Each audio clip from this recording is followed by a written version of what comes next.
Hoy vengo a compartir mi frustración con vosotros. Sé que muchos de vosotros seguís los movimientos de la bolsa a diario y habréis visto las locuras que han ocurrido esta semana. La irracionalidad del mercado es exagerada y desquiciante, y parece que los fundamentales ya no importan y la lógica se ha ido al garete.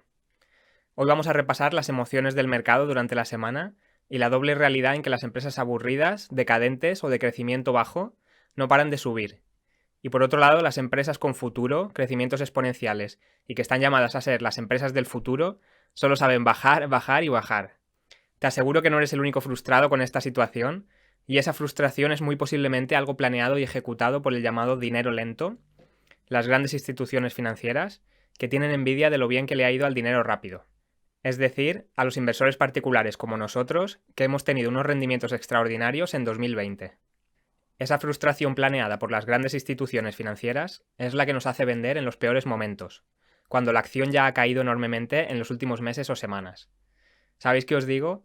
Que esa frustración, yo al menos, la voy a convertir en motivación. Motivación para demostrarles que hemos elegido las acciones adecuadas y que el futuro es lo que importa en el mundo de las inversiones, no el presente ni mucho menos el pasado.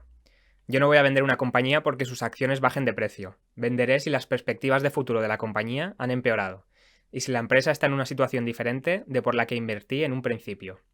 ¿Queréis que repasemos algunas de las irracionalidades de la bolsa esta semana? Pues vamos a ello.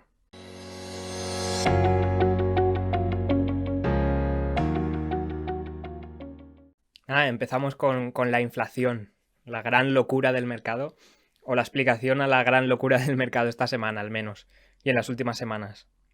Sobre todo la gran razón que dan de por qué tienen que bajar las empresas de crecimiento, las empresas que más creces, con más visión a futuro, y tienen que subir las que están decadentes o bajando.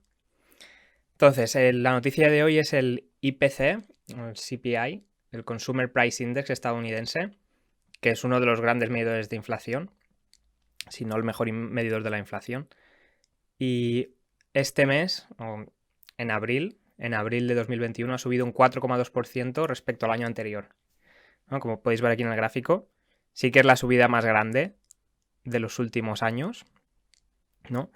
Pero el problema es, como siempre, las noticias que nunca te dan contexto, ¿no? Dicen 4,2%, altísimo, ¿no? Comparado con los meses anteriores, el mes anterior fue un 2,6 y el anterior un 1,7. Pero si lo comparas con el 2019,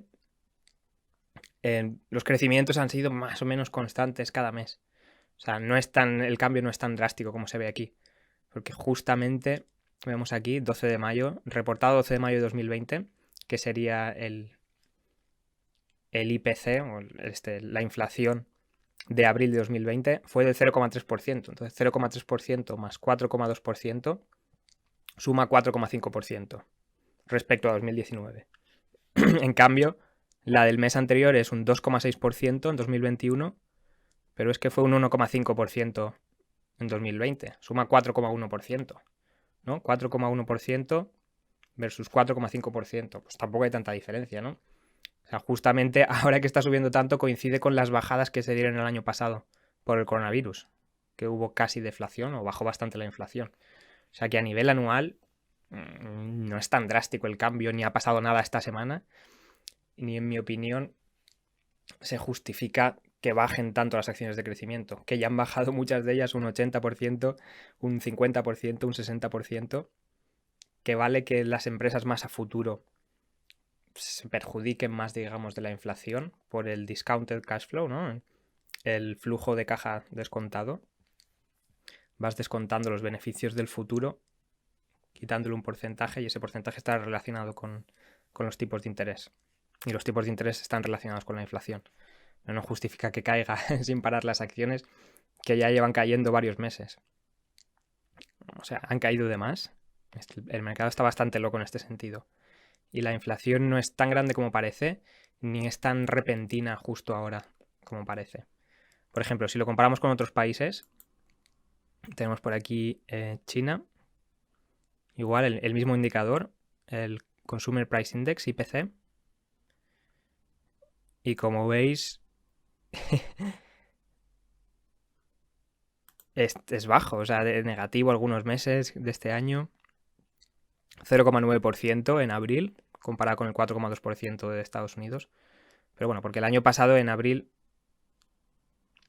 e incluso durante el coronavirus en China lo que hizo es que subiera el precio de las cosas y lo bajó gradualmente y ahora últimamente estaba más bajo que de costumbre. Si lo vemos en vez de year over year, en vez de compararlo un mes con el mismo mes del año anterior, si comparamos mes a mes, vemos que en los últimos 5 años casi que ni se nota el coronavirus. O sea, poco más de fluctuaciones aquí, pero bueno, esto es incluso finales de 2019. Aquí, coronavirus, fluctuación es un poco más grande, pero vamos, se compensa unos meses que sube con otros meses que baja. Nada destacable. Si vemos el month over month, el mes a mes, cómo cambia de mes a mes en vez de año a año, como hemos dicho, de Estados Unidos, sí que se ve que el último mes ha sido más grande y sobre todo la sorpresa ha sido grande.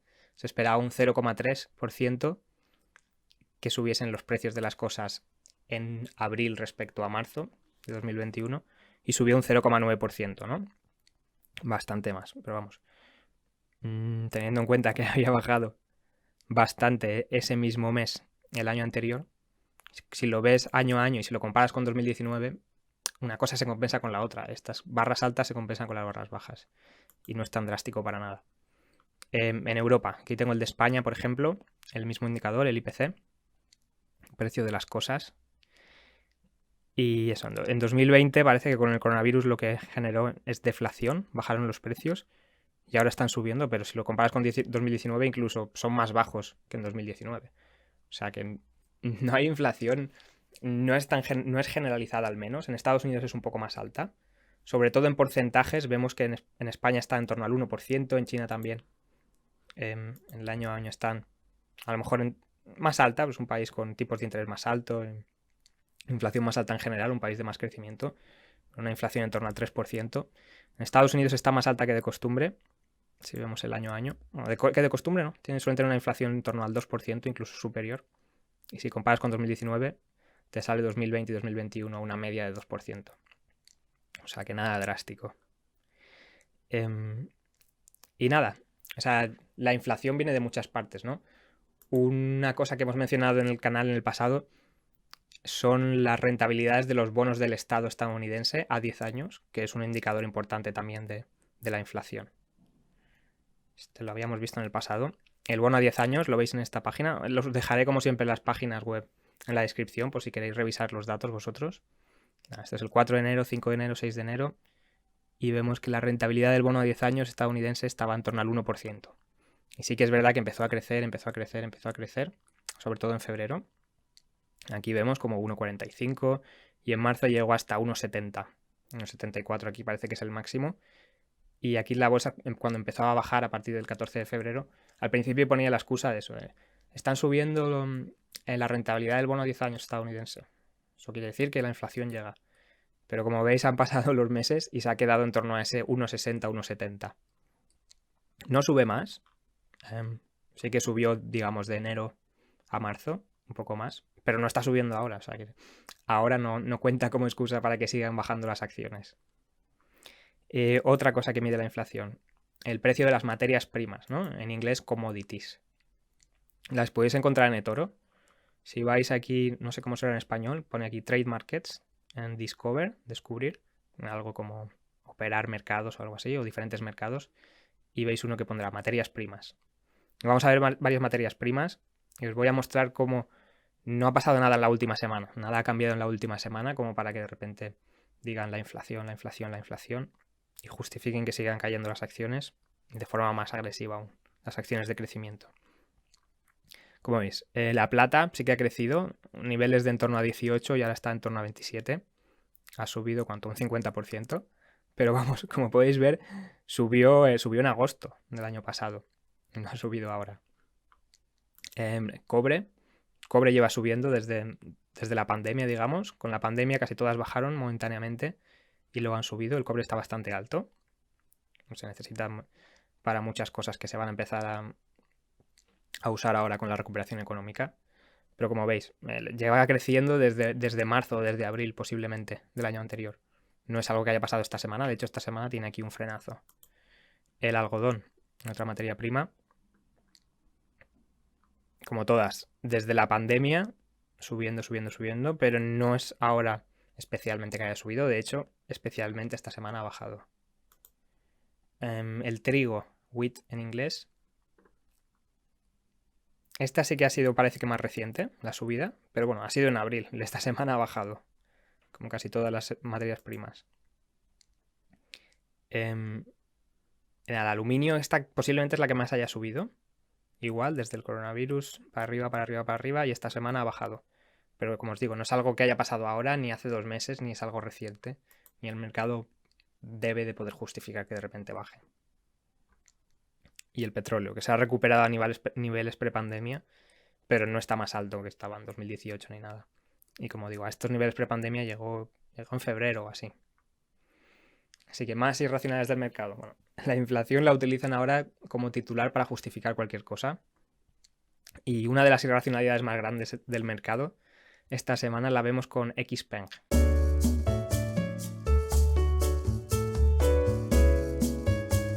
Xpeng que ha reportado resultados esta semana y los resultados en mi opinión han sido extraordinarios, han sido muy buenos, me han sorprendido para bien, la verdad. Hacía tiempo que no me sorprendían unos resultados para bien tanto. Quizás desde los de Apple. Los de Apple del primer trimestre de 2021 fueron flipantes, la verdad. Y los de Xpeng no son tan espectaculares como los de Apple, pero tienen información oculta que nos da un montón de pistas de que Xpeng está empezando a desviarse de NIO y de Tesla y está empezando a crecer cuando ellas, NIO y Tesla, ya no están creciendo tanto o ya no están ni creciendo. Entonces vemos aumento de revenue del 616% respecto al mismo trimestre del año pasado, que es brutal. No sé cuántas acciones podéis ver que suban. ¿Cuántas compañías tengan una subida de revenue del 600% respecto al año pasado? Que el año pasado fue la pandemia, sobre todo en China. Y solo tenían un modelo disponible, Xpeng, ya la tiene 2. Y encima su modelo era más barato y tal. Pero aún así, 600%. Y la acción, que es lo que hizo, empezó un poco arriba. Llegó a estar en más 5% en pre-market, pero al final abrió como más 2%, podéis ver aquí. Y llegó a bajar hasta un menos 10%, creo que fue. Recuperó un poco y acabó cerrando en menos 5%. Una empresa que sube un 600% el revenue respecto al año anterior y que ya lleva 6 meses bajando, 7 meses bajando, 6 meses bajando, y me dices que sube un 600% en revenue y baja un 10% el mismo día, que ese es el problema del mercado, la irracionalidad. Se utiliza cualquier excusa y los que han cogido el control del mercado son los short sellers y los grandes tenedores de dinero que pueden vender, meter pánico al dinero rápido, que digo, que son los inversores particulares, las personas normales, hacer que vendan y luego comprar desde un punto más bajo. Se ve claramente que es lo que está pasando en muchas acciones actualmente. Siempre aprovechando alguna narrativa y alguna excusa que te puedan colar en las noticias para que creas que está justificado y que quieras vender. Y una vez vendas, empezarán a subir. Pero bueno, lo que decía Xpeng, resultados muy buenos. Lo del revenue 600% hay que verlo en su contexto, o sea que tampoco es tan relevante. Lo que es relevante es que crece respecto al trimestre anterior, trimestre a trimestre comparado, 3,5% respecto al mismo trimestre. O sea, respecto al cuarto trimestre de 2020. Cosa que contrasta, por ejemplo, con NIO, que no sé si llegó a crecer o no respecto al trimestre anterior, creció muy poco. Y con Tesla. Pero donde más empieza a diferenciar Xpeng es a futuro. Es la guidance que dan. La guidance es lo que dicen que van a crecer en el siguiente trimestre o año. Aquí hablan del siguiente trimestre. A ver si lo encuentro. Business Outlook, suele ponerlo. En los resultados trimestrales soléis encontrarlo como Business Outlook. Y dicen, para el segundo trimestre de 2021, la empresa espera vender entre 15.500 y 16.000 coches, que supone un más 400% aproximadamente en ventas respecto al año anterior, el número de coches vendidos. Pero lo importante es que crecen, pone 15.500, 16.000 versus los 13.340 que han vendido este trimestre. O sea que van a crecer casi a un 20%, Cuando vemos NIO, que creo que no llega ni al 10% en número de coches más que van a vender, y Tesla posiblemente decrezca incluso respecto al primer trimestre. Habrá que verlo.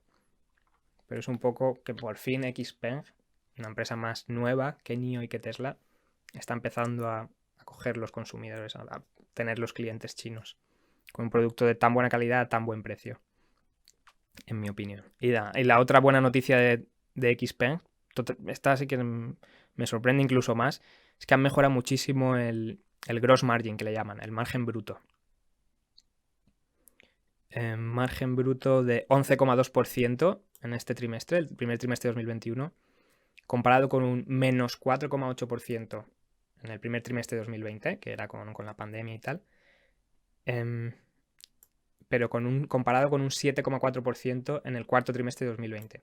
O sea, han mejorado casi 4% en margen bruto respecto al trimestre anterior, no el año anterior. O sea, brutal. Están empezando a tener un margen bruto parecidos a NIO y parecidos a Tesla. No llegan aún, ¿no? Están más en torno al 20% o así. Pero XPeng, que vende muchísimo más barato que ellos, un producto más estilo Xiaomi, de calidad-precio, es increíble. Y es porque está empezando a vender software también. Aparte de vender el coche, el hardware, está empezando a tener revenue por venta de software o upgrades del software que tienen que pagar los clientes. Entonces vemos ahí como la importancia del software en los coches eléctricos o los coches inteligentes. Entonces, XPeng, al menos el último día sí que subió. El viernes subió un 9%, que fue el día siguiente a este de la bajada que os digo, de que bajó un 10% y luego recuperó un poco y acabó cerrando en menos 5%. Pero vamos, el mercado está bastante loco. Que una empresa crezca al 600%, se espera que crezca más del 100% este año. Y que se empiece a despegar de Tesla y NIO, pero en cambio siempre baja con ellas. Y cuando Tesla y NIO suben, XPeng no sube. Es bastante irracional. Y demuestra que XPeng es posiblemente la mejor acción de coches eléctricos y por eso, en mi opinión, es la única que yo tengo porque creo que es la mejor, la que más potencial tiene. Y nada, también hubo resultados esta semana de Alibaba. También vemos aquí un poco la irracionalidad del mercado, que no solo se ven las chinas, se ven acciones de crecimiento estadounidenses o de cualquier país de forma injustificada, que no paran de bajar. En algún momento tendrá que parar porque las empresas lo hacen bien, las compañías venden cada vez más, cada vez tienen más beneficios. Así que no se explica que sigan bajando forever. Cuando empresas que son decadentes, que no crecen al 5 o 10%, llevan subiendo meses y meses y se han pasado de la rosca muchas de ellas y están en niveles por encima de 2019. Bastante injustificado. Con mayores niveles de deuda, con menores beneficios esperados para los siguientes pocos años. Pero bueno, así es el mercado, muy emocional, muy exagerado para lo bueno y para lo malo. Y nada, un poco los resultados de Alibaba os cuento, que también han sido esta semana, y suelo hablar de ella en el canal, más 64% en revenue respecto al mismo trimestre del año anterior, lo que es bastante, es más que Amazon o algunas que podamos comparar de este tamaño en e-commerce, venta online. También es porque adquirieron Sunart, un retailer, pero bueno, siguen creciendo en número de clientes chinos, número de usuarios de sus plataformas de venta online chinos, 32 millones, dice aquí, respecto al trimestre anterior, creo. Y nada, bastante. O sea, ya tienen a casi toda la población china y van creciendo también el número de usuarios fuera de China.